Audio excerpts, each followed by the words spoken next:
নড়াইলের টক মিষ্টি তেঁতুল খেতে কিন্তু দারুণ। এই যে তেঁতুলের গায়ে একটা কিন্তু পাতা এখনো লেগে আছে, একেবারেই কাঁচা, গাছ পাকা একেবারে তেঁতুল, গাছের পাকা তেঁতুল। অর্থাৎ এটা আসলে সব ফল সব কিছুই গাছের হয়, কিন্তু এটা একটু স্পেশাল কারণ এটা আমি গিফটে পেয়েছি। অসাধারণ টেস্ট, আমি এক টুকরো খেয়েই দেখলাম, অনেক মিষ্টি মিষ্টি একটা তেঁতুল। আসসালামু আলাইকুম, ডলিজ স্টোরি লাইনের ছোট্টখাট্টো ভিডিওতে অভিনন্দন। আজকাল আপন মানুষগুলোই আপন হয় না, আপন মানুষগুলোকে ধরে রাখার জন্য আপনি যতই ভালোবাসা দিন না কেন আপন হয় না।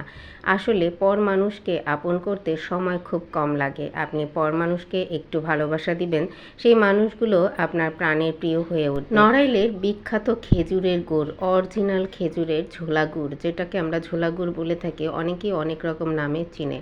এখানে আমি চাল অর্থাৎ আতপ চাল বলি আমরা, অনেকে আলা চাল নামেও পরিচিত, যেটা দিয়ে পিঠা মিঠা বানানো হয়।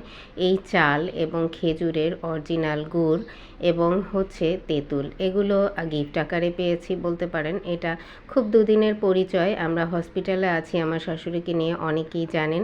এখানে আমাদের সাথে পরিচিত আমাদের পাশেই এক আপু, যারা যে হচ্ছে অসুস্থ, যাই হোক তাদের সাথে আমাদের খুব সুন্দর একটা সুসম্পর্ক হয়েছে। তারা যা খায় আমরাও খাই, আমরা যা খাই তাদেরকে দিয়ে থাকি। যাই হোক, কথাবার্তা এবং খুব সুন্দর একটা রিলেশন হওয়ার কারণে আসলে তার মেয়ে আমাদের জন্য এই গুড় চাল, এখানে প্রায় 5 কেজির মতো চাল নিয়ে আসছিল।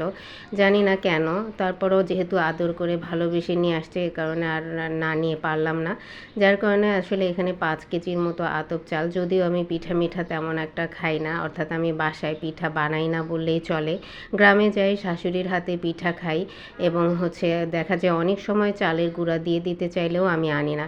কিন্তু তারপরে যেহেতু ভালোবেসে নিয়ে আসছে, তাই আর না করতে পারলাম না। তাই তো আমি খেজুরের গুড় দিয়ে পায়েস রান্না করছি, যে তাদেরকে খাওয়াবো। সবাই মিলে খাওয়ার মজাই আলাদা। চাল উঠাতে গিয়ে এদিক দিয়ে আমার পায়েসটা উতলে পড়ে গিয়েছিল। যাই হোক, চালগুলো আমি 3টা জারে রেখেছি। এই চাল দিয়েই কিন্তু আমি পায়েস রান্না করেছি। পায়েসটা আমি সবসময় পোলার চাল দিয়ে রান্না করি, আজকে প্রথমবারের মতো আতপ চাল দিয়ে রান্না করছি।